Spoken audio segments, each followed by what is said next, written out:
Hi, I'm Katy Delahanty, and I'm the publisher for Black Scene Millennium. It's a redux from a magazine that happened in the 70s here in the west end of Louisville, Kentucky. I am here to introduce and facilitate a conversation for an online program with Printed Matter. Michael Jones is the lead editor for the magazine. He's here to speak with Miss Ann Reynolds, who is a part of the lead article, the feature article for the magazine.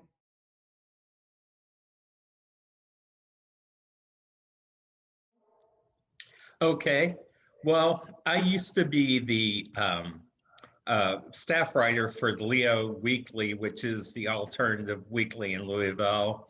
And when I started the job in 1999, one of the first things I remembered was the murder of Ann's son, Adrian Reynolds. So when all the stuff happened with Breonna Taylor and her shooting by the police, I've reached out to Ann to talk to her about what was going on, to get her perspective on it. And I believe, Ann, you said that I was one of the first people to talk to you. Yes, you. And so one of the things about Black Scene is we not only want to report the news, but we wanted to put it in context. And so rather than just rehashing and following all the media that was investigating Breonna Taylor's killing, I reached out to Ann for our cover story. And we also talked to Jackie Hollingsworth, who couldn't be with us today, but she is on the cover with Ann. And Jackie was the police officer who actually took Adrian to jail. And she tried to help him that night because she wasn't comfortable with what was going on. So, Ann, what were your feelings when you found out about Breonna Taylor and the fact that there had been another unarmed person killed by police? The first thought was when Florida was killed with a knee on his neck for 8 minutes and 46 seconds. Adrian's head was stomped by a correctional officer that weighed probably something over 6 feet, while his hand was holding on to a bar. But there were also 6 officers altogether that were beating him at the same time, and Adrian was hogtied. So while you tell, most people aren't going to be familiar with Adrian and what happened, why don't you tell us a little bit about how he came to end up in jail and what was the aftermath of that? Okay. He had a confrontation with his girlfriend, okay, which I don't condone at all. So another person called the police. He was on his way home.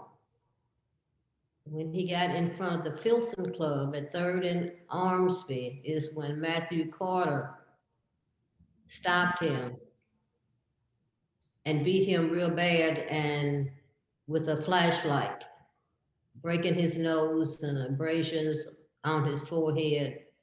And from that beating with the flashlight, his whole head was swollen where he really wasn't recognizable. But on that call, there were 12 police cars that arrived on the scene. So, and some of those officers also took part in beating Adrian even when he was on the gurney. Yeah, I was going to mention that Jackie said that when he was on the stretcher, that he was still getting hit with the flashlight. And I believe at first they didn't say what he was hit with, but later somebody found the flashlight with Adrian's blood on it? Right, it was a neighbor next door from the Filson Club. But also, the other officers that arrived on the scene, they were still beating him when they had put him on a stretcher to take his vital signs and all that. And they admitted to doing that. So he went to the hospital, and how long afterwards was he taken to jail? I don't know exactly, but Jackie was guarding him at the hospital, and Jackie's the one that took him to jail. And that's how that conversation came up with he and Jackie. And Jackie found out that my nephew and Adrian were first cousins. That's Reverend Richard. Yeah, and Jackie, she had worked with your nephew. He was a minister. She had worked with him on some kind of gang prevention program. Yes. And so, yeah, and she had told me, and we talk about in the article, that she was led to believe she was going to be guarding some ultra-violent person. And so when she got there and talked to Adrian, she was surprised at how polite he was. And she also said that she was surprised they let him go because he was still like coughing up blood and different things like that. Yes, they did release him too soon. Mm-hmm. Too soon. And so when did you find out that he had died?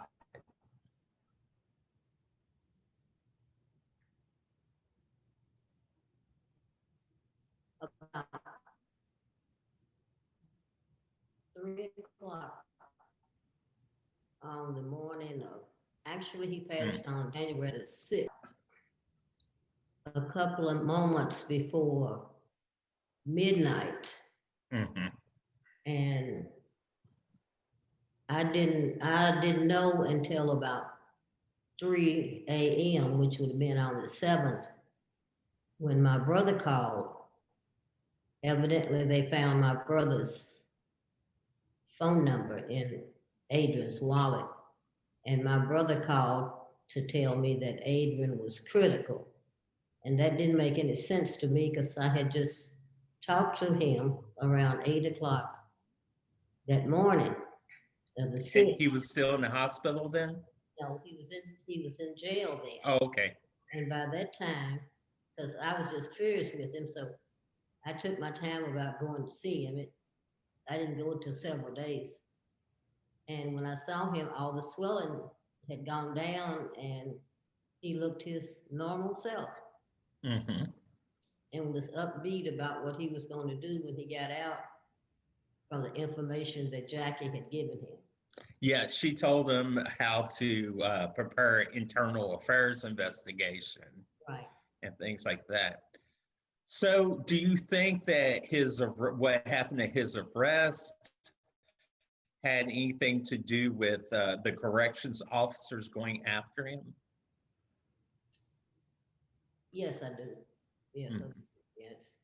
Yeah, they have this thing going between police and corrections.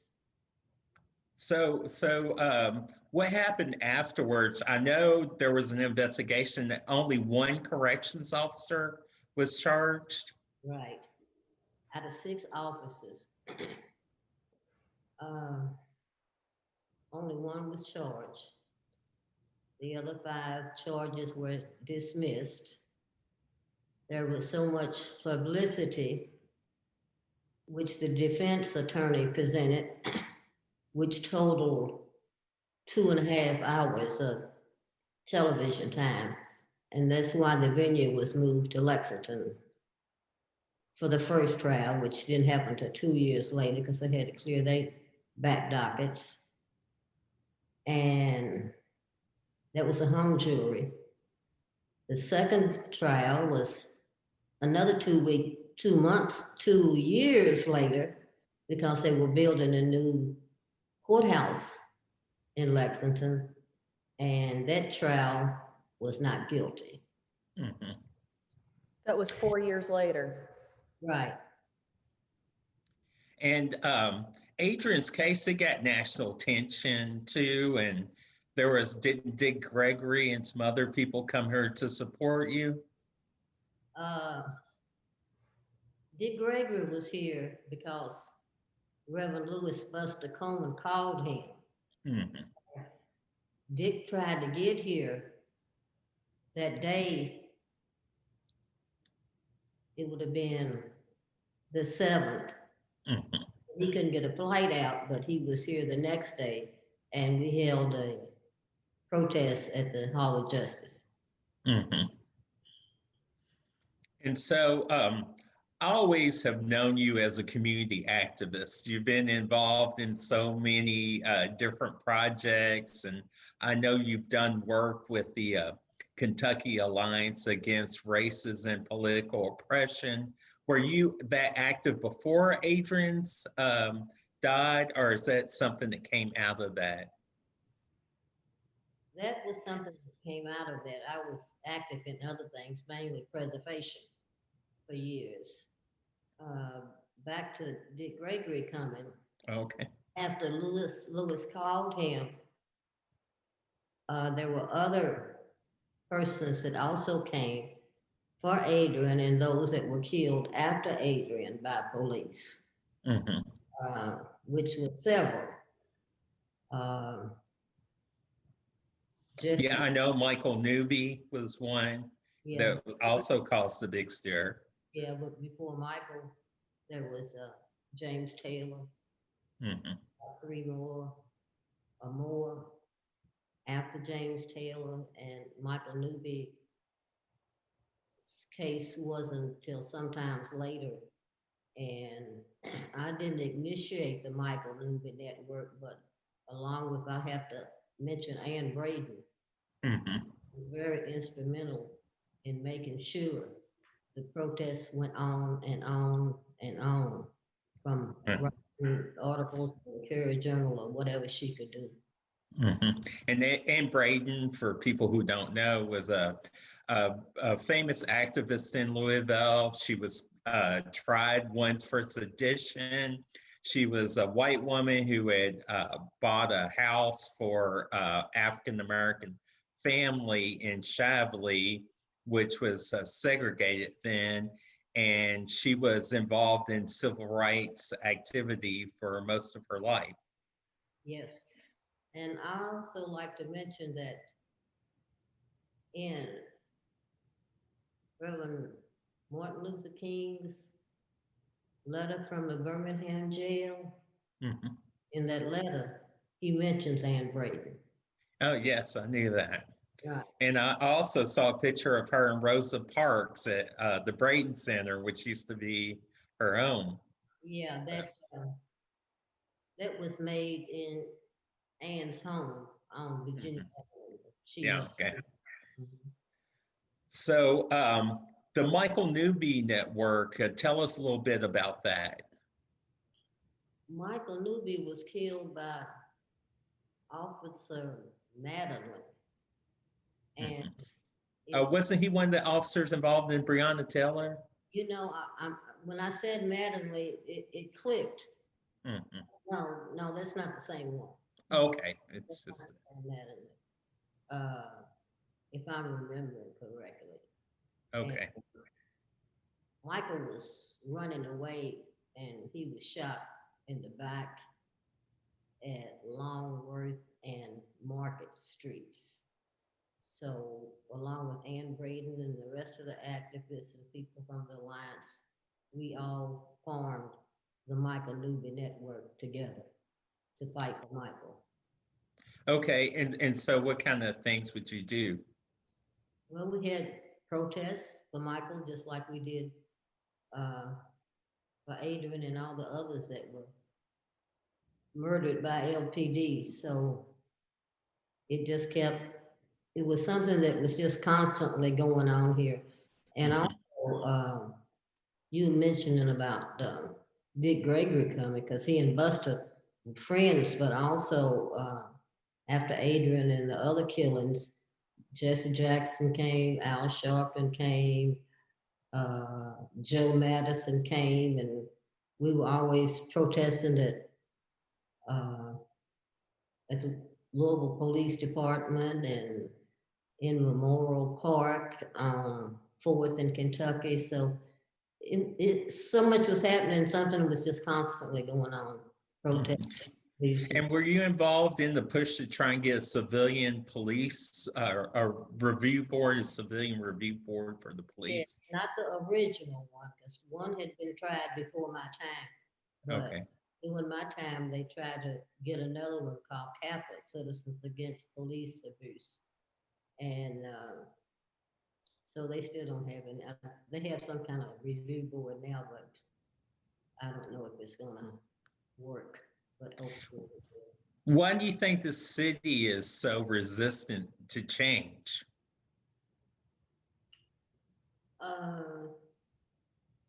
Systematic racism. Mhm. It's been going on so what 400 years. So Mhm. you got a lot of people out there that don't want to make any changes. That's basically it is, you know. If you're black, you know, step back. And so do you think people sort of forgot, like Breonna Taylor got so much attention, but some of the older people who had been killed have do you feel like they sort of gotten forgotten? Maybe a lot of people have forgotten, but there were close allies that haven't forgotten. They just haven't said anything.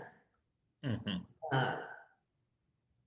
One person told me that Adrian's name was mentioned on the bridge when they put the banner up on the 2nd Street Bridge. Another friend told me that a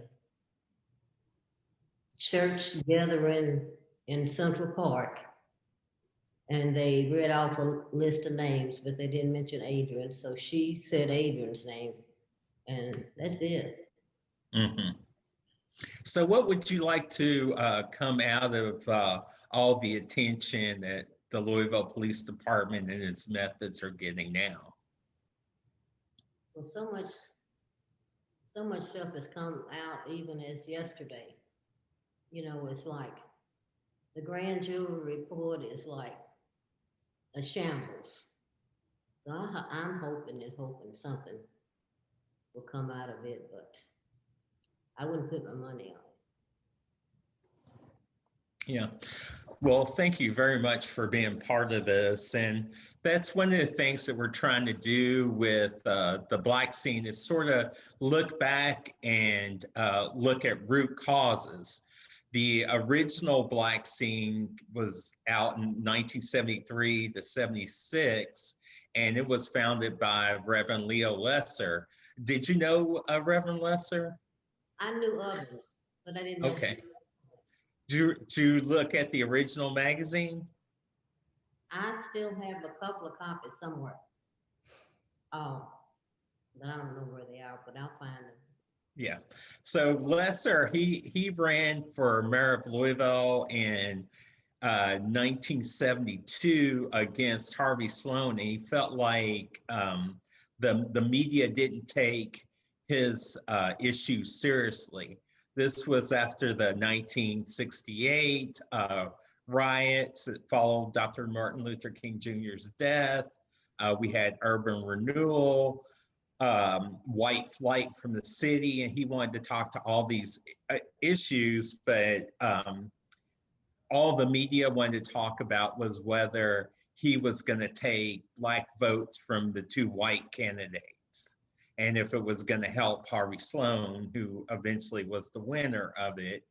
And so Lesser started this magazine, and a lot of the people who worked for him ended up becoming important people in Louisville and the state of Kentucky.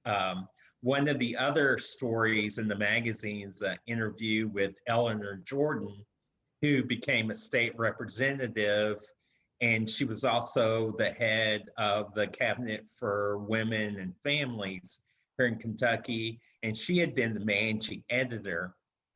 And she talked about how the original Black Scene was kind of modeled after Jet magazine, and they would have the Jet Beauty of the Week and things like that. And she felt like there weren't enough women involved, and she tried to change that, but she came right in at the end. And so because of that, and also because of Breonna Taylor, we decided to focus on Black women for our first issue of the new Black Scene Millennium. And focus it in a more comprehensive way where Black women weren't just cover girls. And so Michael did a really comprehensive version for our inaugural issue. Michael, do you want to speak a little bit about what Black Scene is in terms of the quarterly going into the coffee table book for those who might? Yeah, I've been in journalism for a long time, and I knew how hard it was to do a magazine on a regular basis. So when Katy's grandfather was an associate editor of the original magazine, and he had been Lesser's lawyer. And so when she brought me the idea of trying to do a newer version of it, I said I wanted to make it a quarterly. And so we decided to do a quarterly for a year, and then to do a coffee table book that would combine some of the older stories and the newer stories, so we could show what hadn't changed in Louisville over the last 50 years. But I write a lot about music and Black history in Kentucky. And so one of the stories that we have in the first issue goes all the way back to the founding of Kentucky, when Daniel Boone came and founded Fort Boonesboro. I happened to learn that there was a slave woman who came with them. It was a girl named Dolly, and she was somewhere between 12 and 20 at the time. And she cooked for the men and, did manual labor, but she also had the first baby in Fort Boonesboro. So probably a mulatto baby was the first non-Native American baby born in Kentucky. And the father, they believe, is her master, his name was Richard Calloway. And we have a Calloway County, Kentucky that's named after him. And so he sold the baby Frederick to a friend of his named Nathan Hart.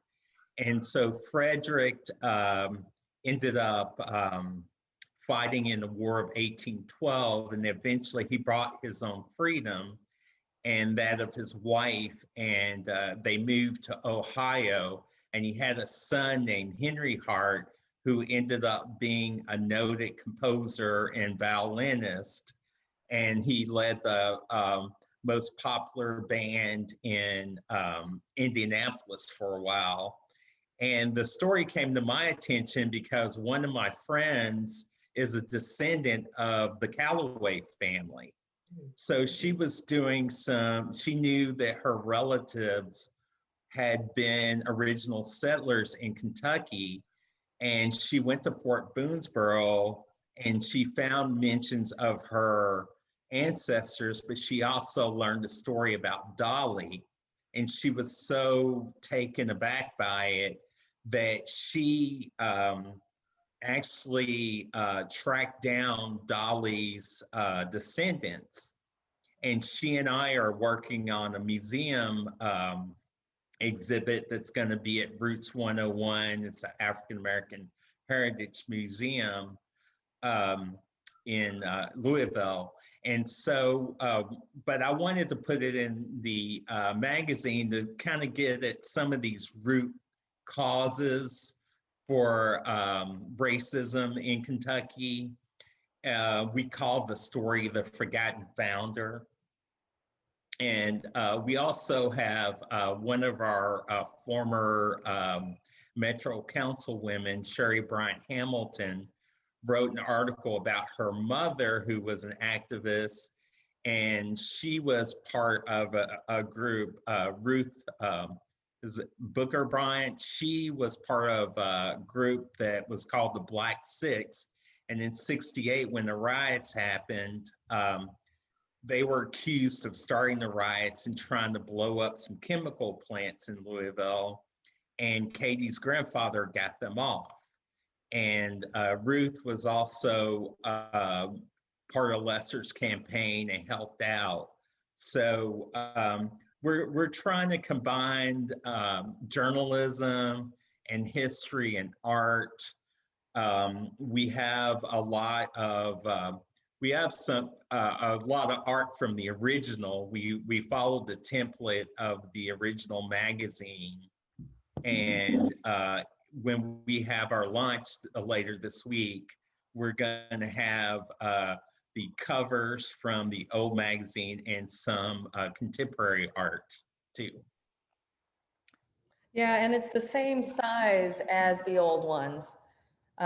We also have the cover of the 1973 first issue as a mural that Ann and Jackie stood in front of when Bud Dorsey photographed them. And Bud Dorsey was also a photographer from the 70s and has documented a lot of the civil rights that's happened here in Kentucky. And I think one of the things that Michael really wanted to incorporate was the intergenerational aspect of this project, to bring the old with the new. So when it was time to activate the work, he would be able to draw upon these people to talk to the community and talk with Ann or whomever to say, like, this has not changed for us here in Louisville, Kentucky. So. Yeah, and the funny thing is, like, you know, I'm considered a historian, but I'd never heard of the Black Scene before, and it's sort of forgotten until Katy's grandmother found the old issues.